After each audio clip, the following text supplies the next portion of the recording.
नमस्कार, मनी गुरु की इस खास पेशकश में आप सभी का स्वागत है। मैं हूं स्वाति रायना।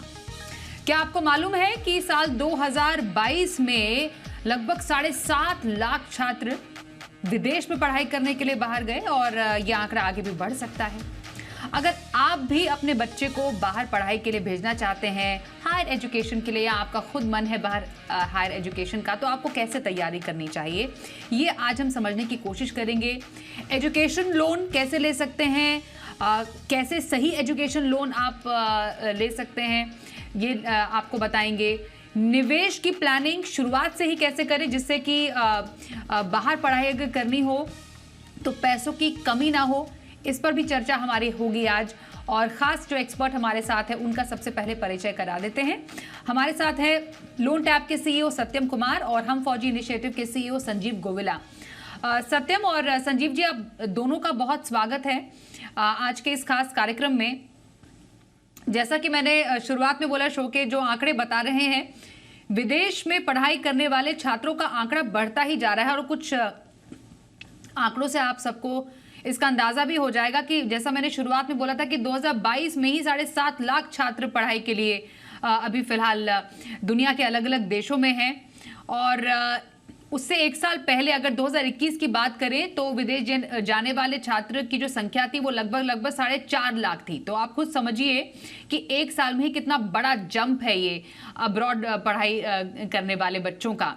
और इसमें भी चाहे यूएस हो गया, यूके है, कनाडा है, ऑस्ट्रेलिया है, ये कुछ ऐसी कंट्रीज है जो कि प्रेफर्ड जगह मानी जाती है बच्चों की पढ़ाई के लिए। वहाँ के जो एजुकेशन है वो भी काफ़ी ज़्यादा प्रचलित है। और कुल मिलाकर दुनिया के 240 देशों में भारतीय छात्र इस वक्त पढ़ाई कर रहे हैं।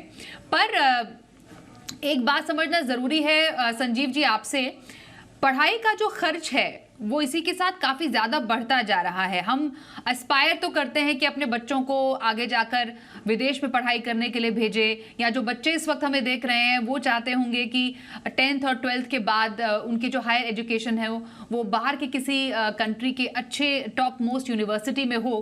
पर ये जो एजुकेशन इन्फ्लेशन है जो लगभग 10 से 11% हर साल हमको सताता है, उससे पार पाने के लिए जो एक बेसिक प्लानिंग है उसकी शुरुआत कब से होनी चाहिए? बहुत बहुत धन्यवाद स्वाति जी और जी बिजनेस का मुझे इस शो पे बुलाने के लिए। आपने जो आंकड़े बोले हैं ये एक्चुअली बहुत सरप्राइजिंग है, और इनके अंदर और भी बहुत सारे देश हैं जिनमें हमारे लोग जाते हैं, जैसे सिंगापुर, हांगकांग भी बहुत प्रचलित है। जब हम और इसमें एक चीज और बताना चाहूंगा, बाय चांस आज ही कोई मेरे से पूछ रहा था कि मैं किस तरह से अपनी बेटी को भेजूं, और उनकी बेटी बहुत होनहार है। वो वॉर्टन कॉलेज जो है बहुत फेमस है, वर्ल्ड फेमस, उसके अंदर उसमें उसका एडमिशन हो गया है 2 साल के कोर्स के लिए, और वहां पे उसका खर्चा आ रहा है अबाउट 230,000 यूएसडी, जो 1.9 करोड़ के बराबर होता है।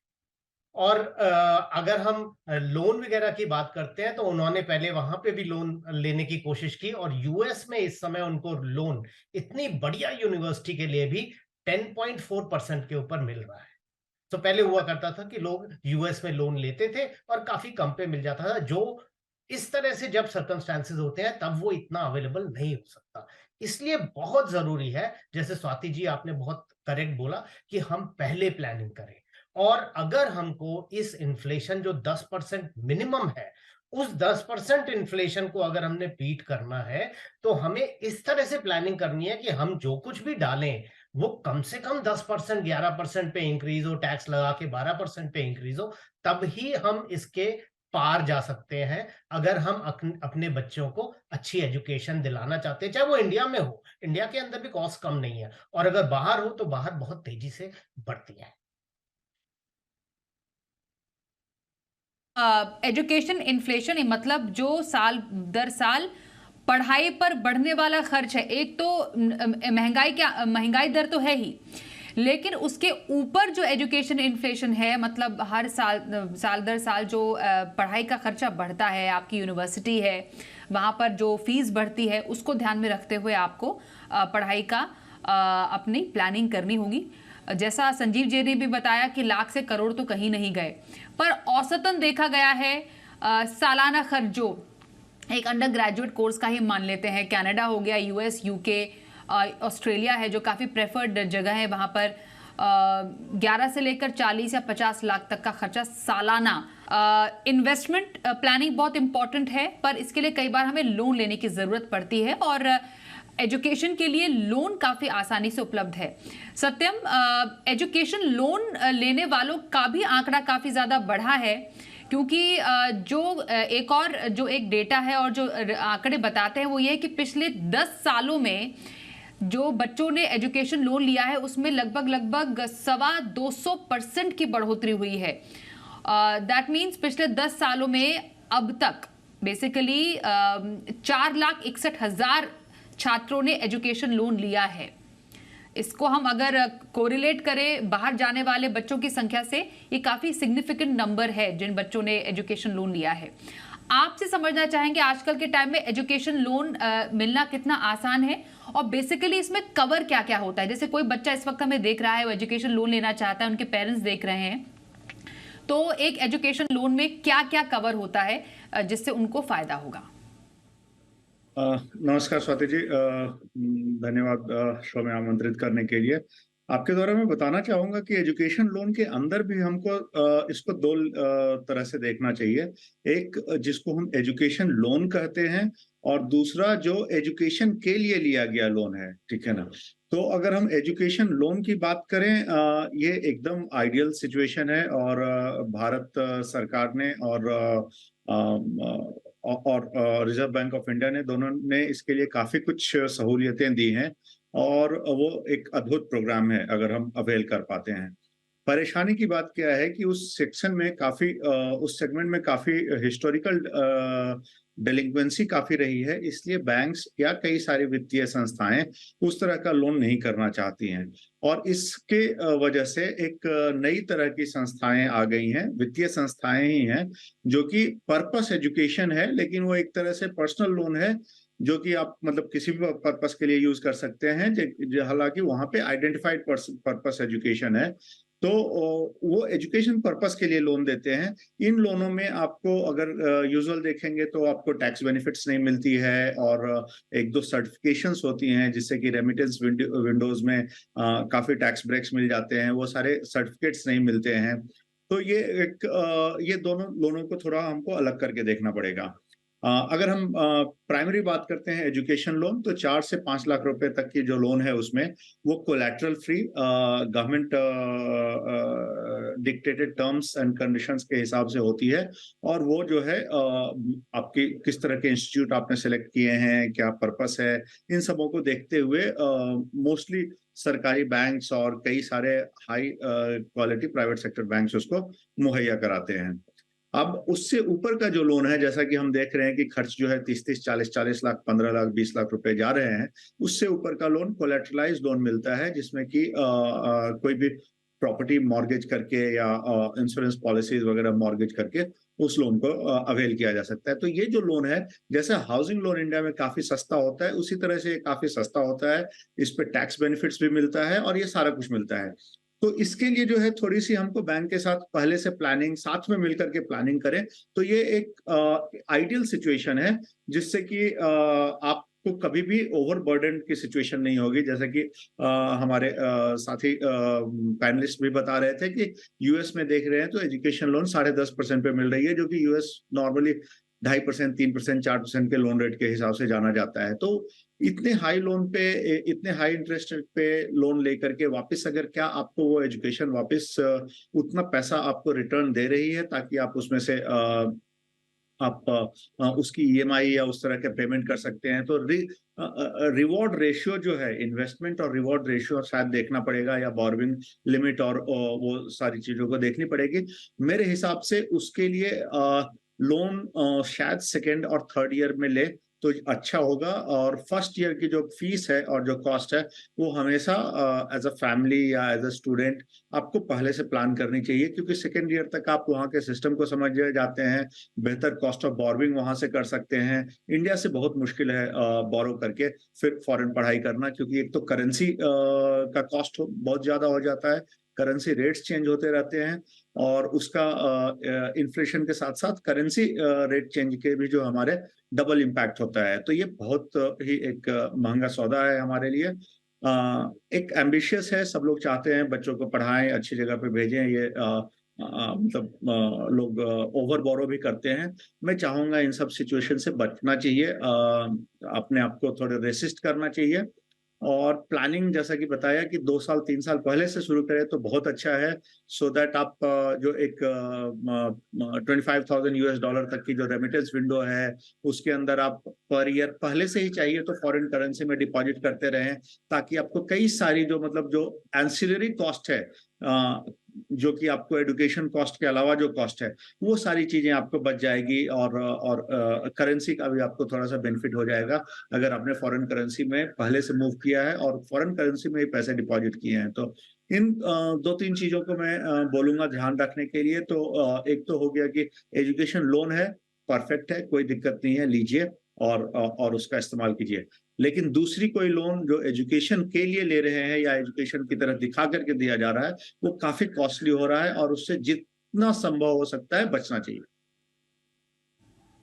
ओके, तो ये एजुकेशन लोन आप लेते समय क्या ध्यान रखें? एक छोटा सा मैं जवाब संजीव जी आपसे लूंगी, क्योंकि रेमिटेंस की बात यहाँ पर की सत्यम ने, जो ये एलआरएस के जो नए नियम लागू 1 जुलाई 2023 के बाद होंगे सर, इसमें जो कि 5% की बजाय 20% टीसीएस कटेगा अगर आप 7 लाख रुपए से ज्यादा रकम विदेश भेजते हैं। तो मतलब बच्चे के लिए अगर रकम 7 लाख से ऊपर अगर भेजते हैं फॉर एग्जांपल अगर पढ़ाई के लिए, तो इस पर भी ये नियम लागू होता है या इसमें कुछ अलग है सिस्टम? देखिए, यहाँ पे सिर्फ प्रॉब्लम टीसीएस की नहीं है। टीसीएस को जहां तक मुझे मालूम है, एजुकेशन लोन के लिए, एजुकेशन के लिए अगर आप बच्चे के लिए भेज रहे हैं तो ये नया वाला रूल उस पे लागू नहीं हो रहा है। लेकिन यहाँ पे सिर्फ ये प्रॉब्लम नहीं है, यहाँ पे एक दूसरी प्रॉब्लम और भी है कि जो फॉरेन करेंसी की बात की गई है, फॉरेन करेंसी का जो आपका एस्केलेशन होता है 4.5 से 5% आपको साल का मान के चलना पड़ेगा। ये दोनों चीजें मिलकर के आपके लिए एक बहुत बड़ी प्रॉब्लम क्रिएट कर सकती है। तो विदेश में पढ़ाई की प्लानिंग आपकी करा रहे हैं, आपके बच्चे अगर जाना चाहते हैं विदेश में पढ़ाई करने के लिए, या फिर अब ऑलरेडी है या प्लान कर रहे हैं, उस पर हम चर्चा कर रहे हैं। संजीव गोविला हमारे साथ हैं और लोन टैप से सत्यम कुमार से हम कर रहे हैं खास चर्चा। सत्यम, अब आपसे जानना चाहेंगे एजुकेशन लोन लेने के स्मार्ट टिप्स क्या हो? जब हम कोई भी लोन लेने के लिए जाते हैं, कुछ बातों का ख्याल रखना बेहद ज़रूरी है। यहाँ पर आपकी नज़र में एजुकेशन लोन लेने से पहले किसी एक स्टूडेंट को या उनके पेरेंट्स को किन बातों का ध्यान रखना चाहिए? सबसे जो बेसिक है डोमेस्टिक मार्केट में, उसमें तो जो ओवरऑल असेट या नेटवर्थ जो है, जो फैमिली की या जो पेरेंट्स की है, वो बहुत मायने करती है इसमें, क्योंकि स्टूडेंट्स जो हैं आउटसाइड इंडिया कंट्री में रहते हैं और लैंडिंग इंस्टीट्यूशन का काफी डिपेंडेंस होता है डोमेस्टिक कोलैटरल्स या डोमेस्टिक रेवेन्यू सोर्सेज पे। तो वो बहुत ही जरूरी होता है। बट इन सब चीजों से सबसे जो ज्यादा ऊपर है वो कैटेगरी ऑफ इंस्टीट्यूट, किस कैटेगरी के इंस्टीट्यूट में जा रहे हैं और उसकी रेटिंग क्या है, ग्लोबल रेटिंग क्या है, और उसके जॉब के प्रीवियस ट्रैक रिकॉर्ड्स कैसे रहे हैं, क्योंकि मोस्टली प्रोफेशनल एजुकेशन के लिए ज्यादा अभी भी लोन्स मिल रहे हैं, रादर देन की आर्ट्स वगैरह के लिए अभी वो थोड़ा सा और भी वो चैलेंजिंग है। तो ये दोनों चीजें बहुत ही जरूरी है। और इसके लिए जो है वो क्लासिक जो सिचुएशन है, हमारी रीपेमेंट हिस्ट्री कैसी रही है पास्ट में, और जैसा मैंने बोला कि ओवरऑल फैमिली का असेट वैल्यू कितना है, ये सब चीजें बैंक्स देखती हैं। बैंक्स के साथ थोड़ा पहले से एंगेज करना शुरू कीजिए, क्योंकि ब्रांच मैनेजर्स वगैरह भी जो हैं वो थोड़ा कंफर्ट के हिसाब से काम करते हैं। सो उनके अगर हम वो फैमिलियर हैं हमसे, हमारे लोकेलिटी और हमारे लोकेलिटी की ब्रांचेस है, तो वो थोड़ा आसान हो जाता है, क्योंकि ये थोड़ा सा लॉन्ग प्रोसेस है, उनको भी सेंट्रल ऑफिस से अप्रूवल लेने होते हैं। तो ये थोड़ा सा बहुत ही यूजुअल होम लोन जैसा नहीं है, इसलिए इसको थोड़ा सा पहले से तैयारी करके हमको एंगेज करना पड़ेगा। जैसा मैंने वापस बोला, मैं रिपीट करना चाहूंगा, असेट्स क्या है, प्रॉपर्टीज, और अदर लिक्विड इलिक्विड एसेट्स, उसका लेखा जोखा वो देखना चाहेंगे। इनकम टैक्स रिटर्न्स जो पेरेंट्स के पहले के फाइलिंग्स हैं वो देखना चाहेंगे। रेगुलर इनकम कैश फ्लो क्या है, सैलरीड है या बिजनेस में है तो बैंक में क्या इनकम है नहीं है वो देखना चाहेंगे। In the eventuality of they they have to come की इनसे अगर पेमेंट लेनी है, इन चीजों को देखिए। और पिछली बातों को वापस दोहराते हुए मैं ये बोलना चाहूंगा कि जो हमने बात की टैक्सेशन की, तो टैक्सेशन सिर्फ एजुकेशन पार्ट पे नहीं है, उसके अलावा जो स्टेइंग और बाकी के जो खर्चे हैं उस पे टैक्सेशन की कोई रियायत नहीं है। तो पैसा पहले से धीरे धीरे रेमिट करते जाएंगे तो वो सबके लिए अच्छा होगा, आपके लिए भी अच्छा होगा। और उसको वहां पे कैटेगरी एसेट्स में आप इन्वेस्ट करते रह सकते हैं, जैसे स्वाति जी ने म्यूचुअल फंड के बारे में बताया। You also have a blue chip category stock options, जो कि रिलेटिवली सेफ रहता है, जहां पे आप कर सकते हैं। बट थोड़ी प्लानिंग 2 से 3 साल एडवांस में करनी पड़ेगी दोनों ही सिचुएशन में। अब जरा पैसे की प्लानिंग के टिप्स भी जान लेते हैं। हमने एजुकेशन लोन के स्मार्ट टिप्स लिए। संजीव जी, आप बताइए कि जो बच्चे बाहर ऑलरेडी पढ़ रहे हैं या फिर जो जाने की तैयारी है, एजुकेशन लोन से तो चलिए हमने एक फंडिंग का ख्याल रख लिया, पर जो वहाँ पर एक्चुअल जो खर्चे हैं जो आपके बेसिकली लोन से कवर नहीं होंगे, आपका रहन सहन है, आपका खाना पीना है, आपके डेली जो एक्सपेंसेस हैं, उनको प्लान करने के लिए एक बच्चे को अपने जो तरीके हैं या तौर तरीके, बदलाव, पैसों को हैंडल करने का, उसमें क्या चेंजेस करने की जरूरत है, कैसे स्मार्ट बने? सबसे पहले एक बहुत इंपॉर्टेंट चीज जो अभी तक नहीं आई है वो है मेडिकल इंश्योरेंस। उन कंट्रीज के अंदर मेडिकल इंश्योरेंस बहुत जरूरी है। जब हम खर्चे की बात करते हैं तो मेडिकल इंश्योरेंस को ध्यान से देखा जाए। और यूनिवर्सिटीज, जो बहुत सारी यूनिवर्सिटीज हैं, वो वहां पे रहने की अपने कैंपस पे जगह नहीं दे पाती हैं, जिसकी वजह से बाहर रहना पड़ जाता है। तो वहां भी रूममेट्स वगैरह पहले से ही उनके डिस्कशन ग्रुप्स होते हैं, उनमें जाकर के रूममेट्स वगैरह चूज करके अच्छी सी एजुकेशन लेनी चाहिए। अब अगर मैं आइडियली बोलूं एज अ फाइनेंशियल प्लानर, ये एक क्रिटिकल एक्सपेंस है जो हर पेरेंट्स के लिए जरूरी है। हायर एजुकेशन तो देना है बच्चे को।